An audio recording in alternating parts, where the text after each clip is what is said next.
Hello students, आज का हमारा टॉपिक है moment of inertia of rod. ठीक है, रॉड का मोमेंट ऑफ इनर्शिया निकालना है हमको, पहले सेंटर ऑफ मास से और फिर वेरियस एक्सिस से। हम लोग इसका यूज कर, यहाँ पे जो मेथड है उसका यूज करेंगे हम लोग। यहाँ पे पिछले जो दो लेक्चर्स है उनका थ्योरम ऑफ पैरेलल एक्सिस का, परपेंडिकुलर एक्सिस का देखने का जरूरत नहीं है, पैरेलल एक्सिस का रिजल्ट याद रखना जरूरी है। वो था IO is equal to IC plus MH square. वो भी काम में आएगा, तो मैं लिख के रख देता हूँ। ठीक है, सबसे पहले हमको क्या निकालना है, हमको दिया क्या है, एक थिन रॉड दिया है, थिन रॉड जिसका मास है m और जिसका लेंथ है l।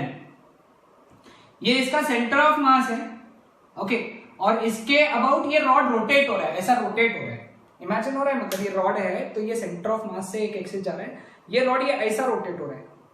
ठीक है, सो हमको ये इस रॉड का मोमेंट ऑफ इनर्शिया निकालना है in terms of mass and length. ठीक है, तो रॉड का मास पर यूनिट लेंथ कितना रहेगा, m/l। हम लोग एक x distance, small x distance पे dx थिकनेस का एक छोटा सा एलिमेंट कंसीडर करेंगे, पॉइंट कंसीडर करेंगे, एक मास कंसीडर करेंगे। So that for element that mass dm would be mass per unit length into length, formula है। okay, so what would be moment of inertia di, mass into distance square। उसका distance कितना है axis of rotation से, x है ना इसका distance axis of rotation से, तो ये हो गया moment of inertia. So for rod moment of inertia I would be integration di, ऐसे एलिमेंट। अब ये एलिमेंट यहां से लेके यहां तक भी शुरू होंगे, यहां से लेके यहां तक जाएंगे और यहां से लेके यहां तक जाएंगे। ओके, अब सपोज ये सेंटर ऑफ मास है, तो ये डिस्टेंस, अगर सेंटर ऑफ मास का ओरिजिन पकड़ा तो ये डिस्टेंस हो गया l/2, ये डिस्टेंस हो गया -l/2। अगर हम लोगों ने सेंटर ऑफ मास को ओरिजिन पकड़ा तो ये एंड का डिस्टेंस कितना हो गया l/2 और ये एंड का डिस्टेंस l/2 हो गया, लेकिन -l/2 लिखेंगे क्योंकि हम लोग सेंटर ऑफ मास से लेफ्ट साइड जा रहे हैं। तो इसके लिमिट्स भी जो रहेंगे -l/2 से +l/2, समझ में आया, क्योंकि एलिमेंट यहां से लेके तो यहां तक रहेंगे। यहां पे लिमिट कितना है उसका -l/2, यहां पे लिमिट कितना है l/2। तो moment of inertia is integration -l/2 से l/2, dm की जगह di की जगह डालेंगे dm इंटू एक्स स्क्वायर। तो इंटीग्रेशन -l/2 से लेके l/2, dm की जगह क्या डालेंगे m/l dx into x square. m/l constant, integration के बाहर, इंटीग्रेशन में बचा x² dx, x² का इंटीग्रेशन क्या आएगा x³/3 -l/2 से लेके l/2 तक। समझ में? अब लिमिट सब्स्टिट्यूट किया हम लोगों ने, m/l, सबसे पहले 3 को बाहर लेकर आ जाएंगे, 3 बाहर आ जाएगा, सिर्फ x³ बचेगा। x³ में पहले l/2 डाला तो कितना आ गया l³/8। ठीक है, माइनस, फिर बाद में -l/2 का निकाला, -l/2 का क्यूब कितना आएगा -l³/8, माइनस माइनस प्लस, तो मोमेंट ऑफ इनर्शिया I कितना हो गया m/3l into l³ plus l³ that is 2l³/8, 2 1 2 4, therefore I is equal to m, ये l² हो जाएगा l²/12। अब इसको मैं लिखूंगा IC because this is moment of inertia about centre of mass. ठीक है, सो रॉड के अगर सेंटर से एक्सिस जा रहा है तो उसका मोमेंट ऑफ इनर्शिया कितना होता है ml²/12। सपोज यही एक्सिस रॉड के एक एंड से गया होता, मतलब इस तरीके से, ये रॉड जिसका मास है m, जिसका लेंथ है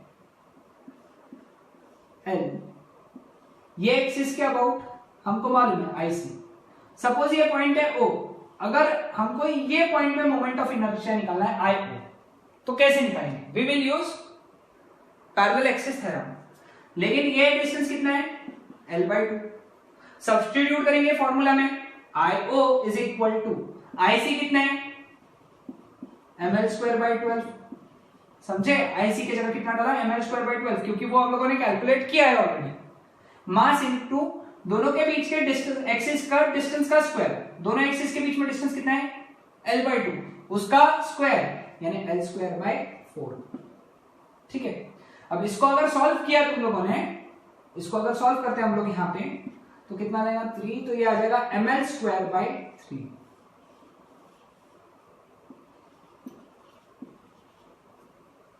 तो ये फॉर्मूला सिंपल है, याद करके रख लो कि भाई सेंटर से गया तो ml²/12, एंड से गया तो ml²/3।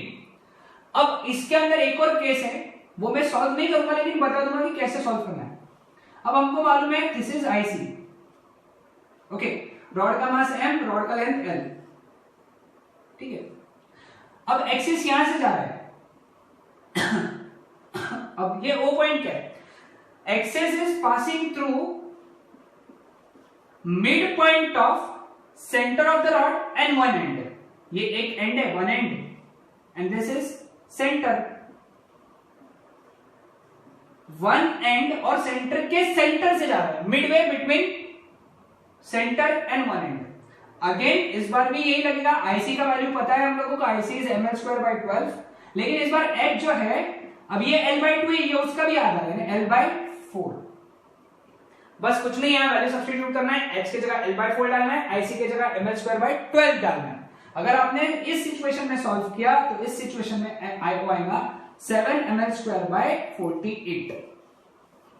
मेरे हिसाब से एक टेबल में आप ये वैल्यूज लिख के रख लो, आपको बहुत सारे वैल्यूज लिखना है अभी मोमेंट ऑफ इनर्शिया के अलग अलग लेक्चर्स में। आप ये 1, 2 और 3 डायग्राम्स बना लेना, बीच में सेंटर से, फिर एक एंड से, फिर midway between centre and end, diagram बनाना, उसके नीचे उसका मोमेंट ऑफ इनर्शिया लिख लेना, काफी यूजफुल होगा आखिरी में रिवीजन करने में। That's it. अब रिंग के लिए मोमेंट ऑफ इनर्शिया के लिए हम लोग एक कंसीडर करेंगे, ठीक है, ये इस तरीके से रिंग कंसीडर किया हम लोगों ने, ठीक है। रिंग का मास है m और रिंग का रेडियस जो है that is r, let us. अब रिंग के लिए मोमेंट ऑफ इनर्शिया हम लोगों को पहले an axis passing through C and perpendicular to the plane of ring, this is an axis passing through center and perpendicular to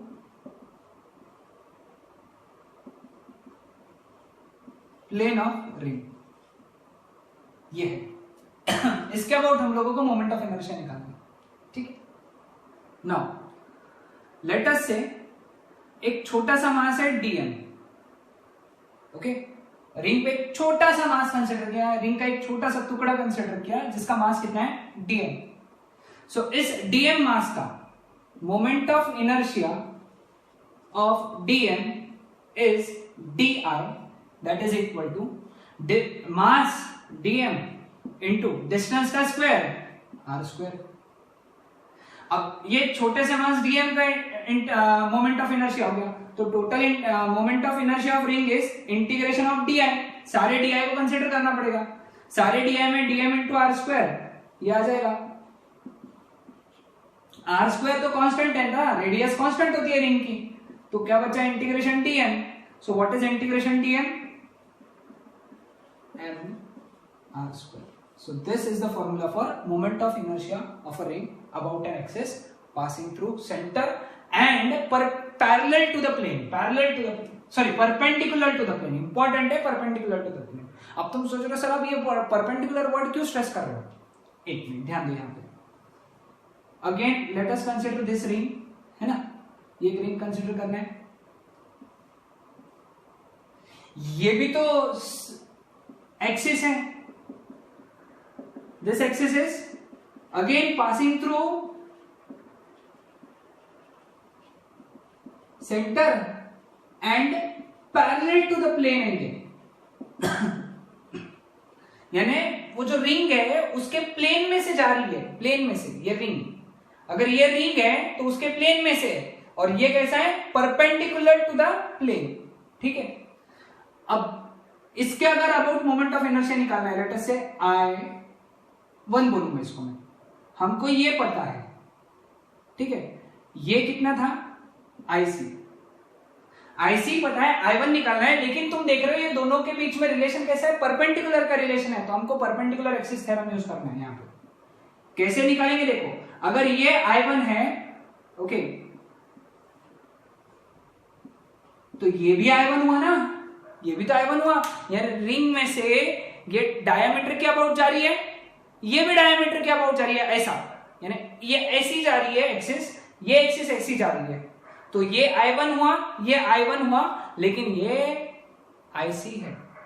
okay, अब तुमको अगर परपेंडिकुलर एक्सिस थ्योरम का तुमने लेक्चर देखा होगा तो तुमको ध्यान में आ रहा होगा, ये हो गया IX, ये हो गया IY और ये हो गया IZ, है ना, क्योंकि IZ जो था वो परपेंडिकुलर था, तो रिलेशन क्या था, IZ मतलब IC that is equal to IX plus IY, यानी I1 प्लस IY।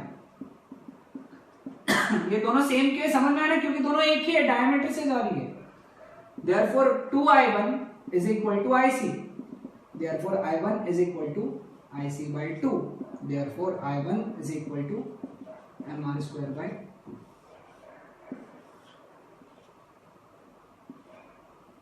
ठीक है, अब ये जो है this is also known as moment of inertia of ring about diameter, इसको अबाउट डायमीटर भी बोलते हैं।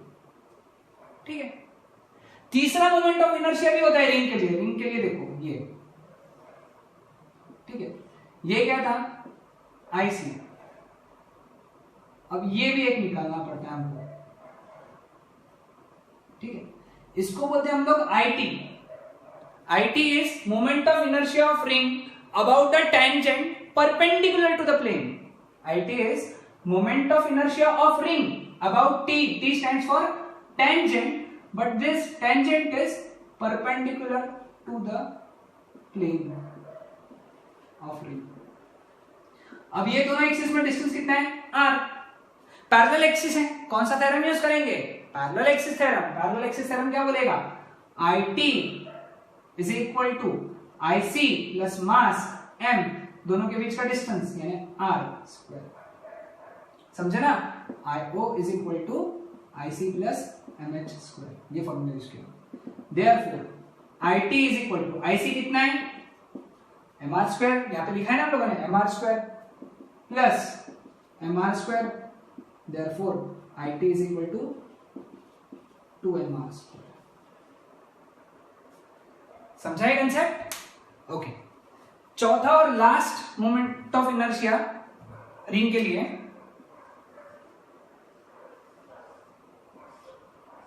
ये एक्सिस कौन सा था, moment of inertia of ring about an axis passing through diameter, इसको ID भी बोल सकते हैं हम लोग। ठीक है, this is again IT, this is also IT because this is moment of inertia of ring about an axis passing through tangent and this tangent is parallel to the plane of ring।